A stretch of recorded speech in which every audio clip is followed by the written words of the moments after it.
نحمده ونصلي ونسلم على رسوله الكريم اما بعد فاعوذ بالله من الشيطان الرجيم بسم الله الرحمن الرحيم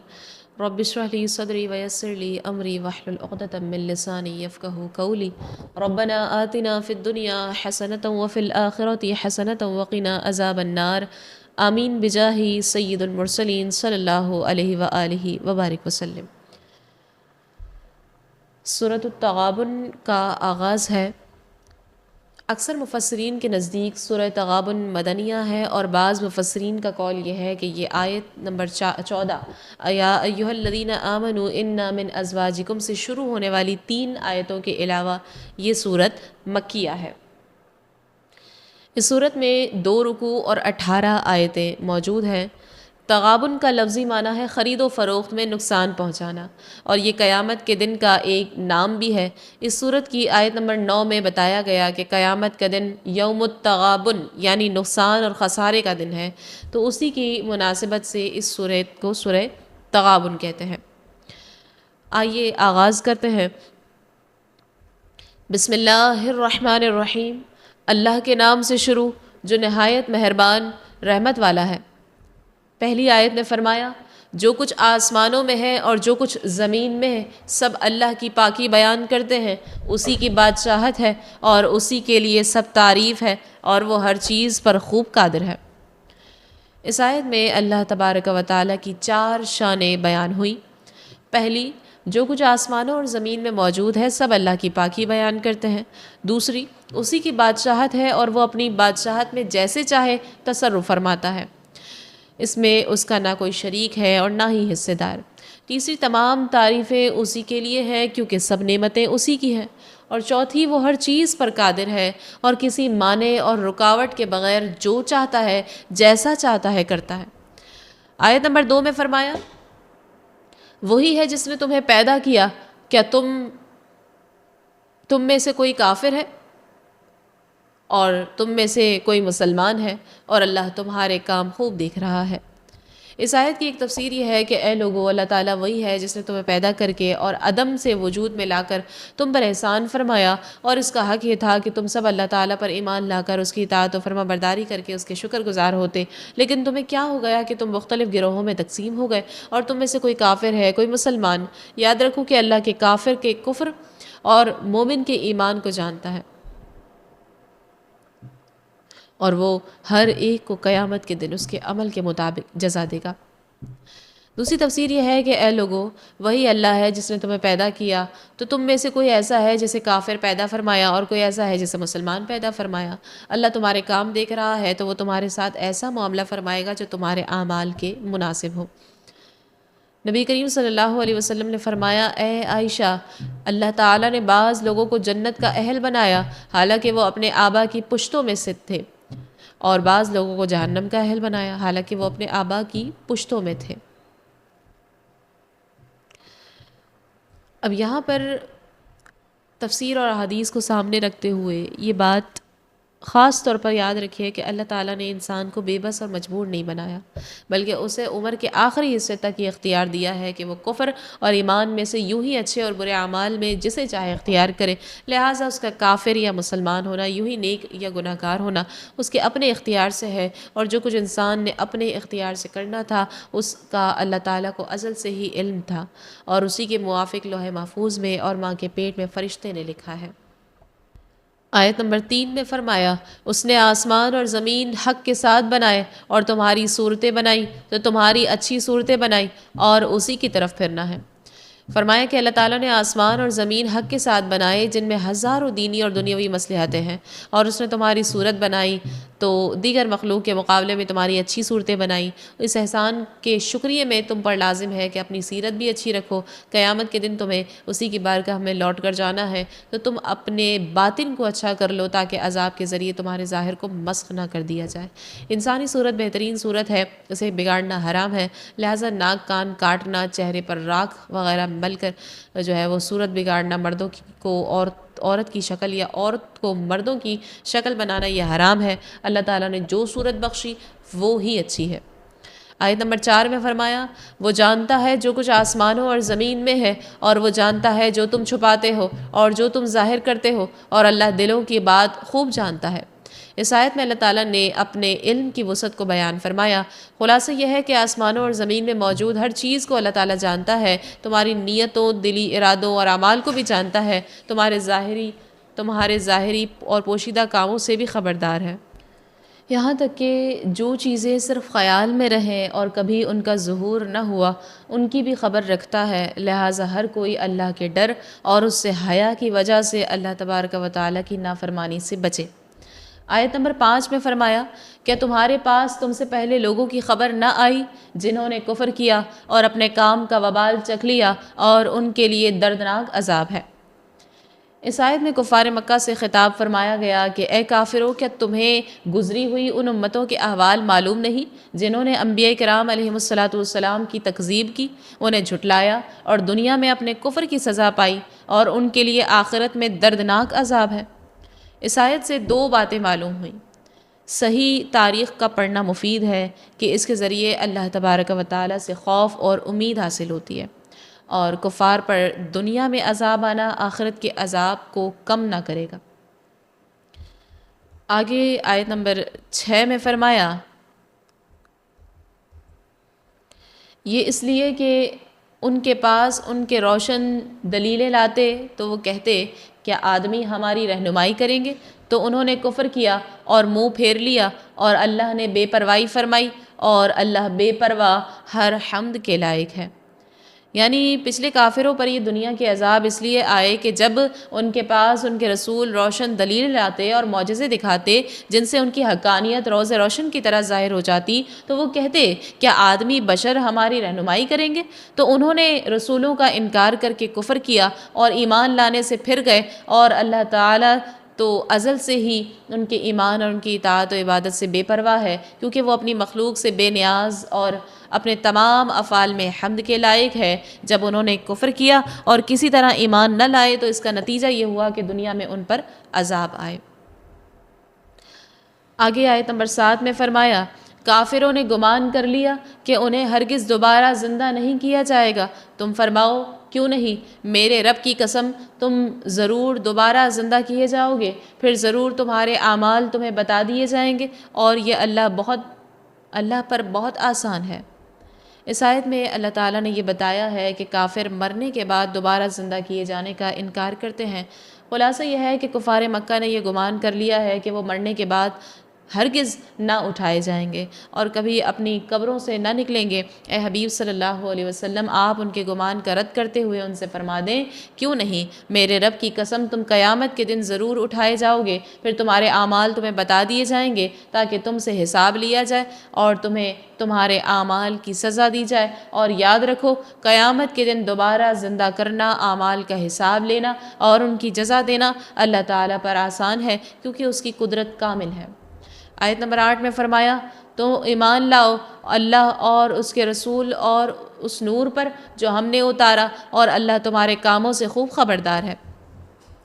اس سے پہلی آیت میں مرنے کے بعد دوبارہ زندہ کیے جانے کی جو خبر دی گئی اس کا اعتراف کرنا چونکہ ایمان لانے پر ابھارتا ہے، اس لیے یہاں آیت میں ایمان لانے کا فرمایا گیا۔ بعض مفسرین فرماتے ہیں کہ جھٹلانے والی امتوں کا حال اور ان پر نازل ہونے والے عذاب کا حال بیان کرنے کے بعد یہاں فرمایا جا رہا ہے اے کافرو، جب تم نے ان کا حال اور انجام جان لیا تو اللہ تعالیٰ اور اس کے رسول محمد مصطفیٰ صلی اللہ علیہ وسلم اور اس نور پر ایمان لاؤ جو ہم نے اتارا ہے، تاکہ تم پر وہ عذاب نازل نہ ہو جو سابقہ کافروں پر نازل ہوا ہے، اور یاد رکھو اللہ تمہارے کاموں سے خبردار ہے اور وہ تمہیں تمہارے اعمال کی جزا دے گا۔ اس آیت میں نور سے مراد قرآن شریف ہے، کیونکہ اس کی بدولت گمراہی کی تاریکیاں دور ہوتی ہیں اور ہدایت و دلالت دونوں واضح ہوتی ہیں۔ آیت نمبر 9 میں فرمایا جس دن وہ جمع ہونے کے دن میں تمہیں اکٹھا کرے گا، وہ دن ہارنے والوں کی ہار ظاہر ہونے کا دن ہے، اور جو اللہ پر ایمان لائے اور اچھا کام کرے گا اس سے اس کی برائیاں مٹا دے گا اور اسے ان باغوں میں داخل کرے گا جن کے نیچے نہریں بہتی ہیں، وہ ہمیشہ ان میں رہیں گے، یہی بہت بڑی کامیابی ہے۔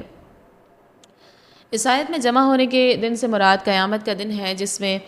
سب اولین و آخرین جمع ہوں گے، اور یہ وہ دن ہوگا جس میں کفار کی محرومی اور مسلمانوں کی کامیابی پورے طور پر ظاہر ہوگی۔ کفار اپنی ہار کا اقرار کر لیں گے۔ اس دن اللہ تبارک و تعالیٰ پر ایمان لانے والوں اور نیک کام کرنے والوں کی برائیاں مٹا دی جائیں گی، اور انہیں ایسے باغوں میں داخل کیا جائے گا جن کے نیچے نہریں بہتی ہوں گی، اور وہ ان میں عارضی طور پر نہیں بلکہ ہمیشہ کے لیے رہیں گے، اور یہی بڑی حقیقی کامیابی ہے۔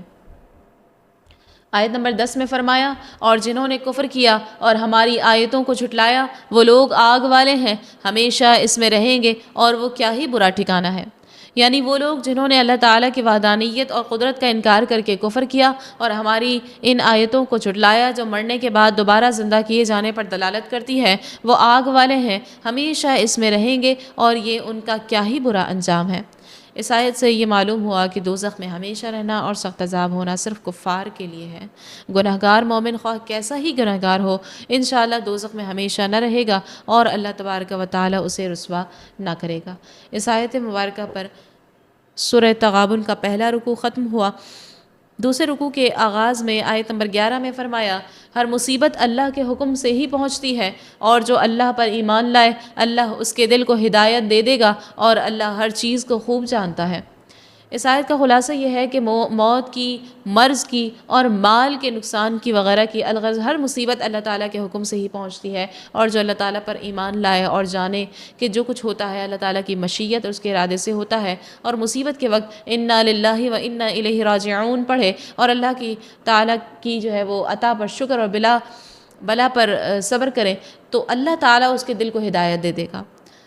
کہ وہ اور زیادہ نیکیوں اور طاعتوں میں مشغول ہو، اور اللہ تعالیٰ سب کچھ جانتا ہے۔ خیال رہے کہ بعض مصیبتیں ہمارے گناہوں کی شامت سے آتی ہیں، مگر آتی اللہ کے حکم سے ہیں۔ لہٰذا یہ آیت سورہ شورى کی آیت ہے،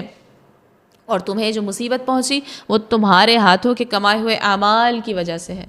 یہ اس کے خلاف نہیں ہے۔ یہ بھی خیال رہے کہ دنیا کی مصیبتیں مومن کے لیے بہت مرتبہ گناہ کا کفارہ بنتی ہیں یا درجات کی بلندی کا سبب ہوتی ہیں، جبکہ کفار کے لیے عذاب ہے۔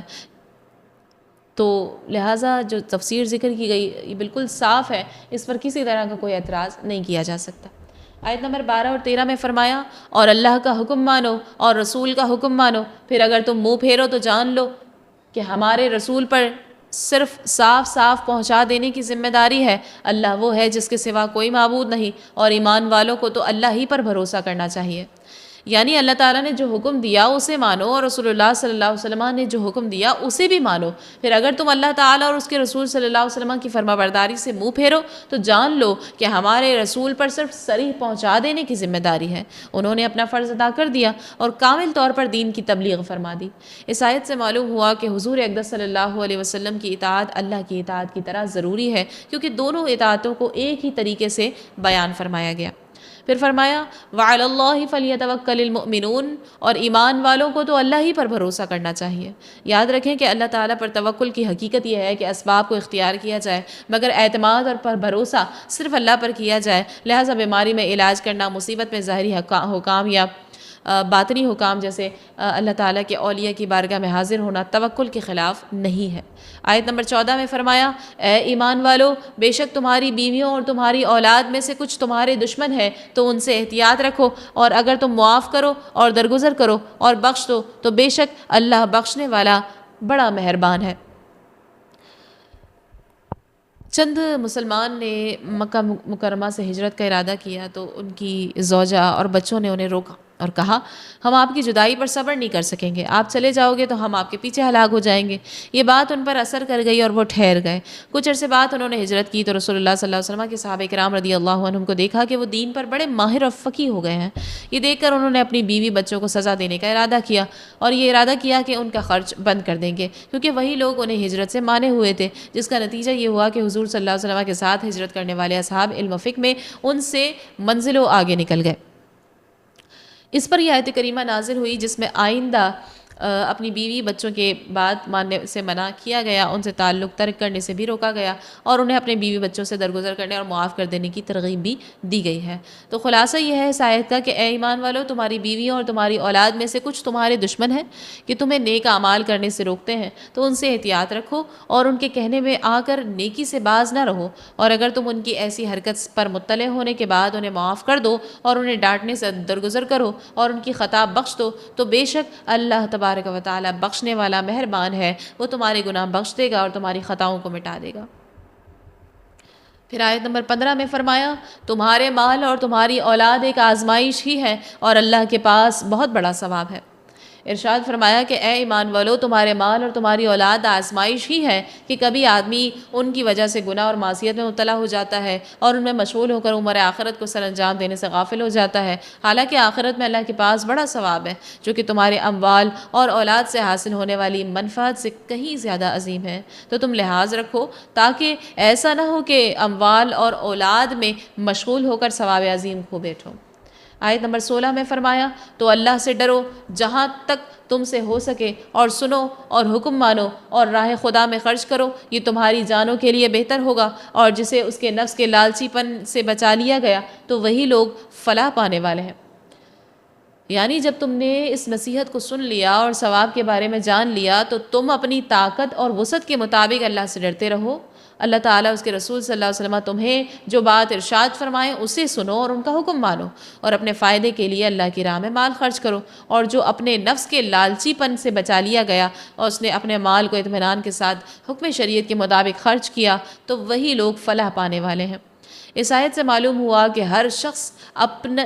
شخص پر جو ہے اپنی طاقت کے مطابق تقوی اور پرہیزگاری لازم ہے، اور یہ طاقت کے مطابق تقوی ہی اس آیت میں مراد ہے جس میں ارشاد فرمایا اللہ سے ڈرو جیسا اس سے ڈرنے کا حق ہے۔ آیت نمبر 17 اور 18 میں فرمایا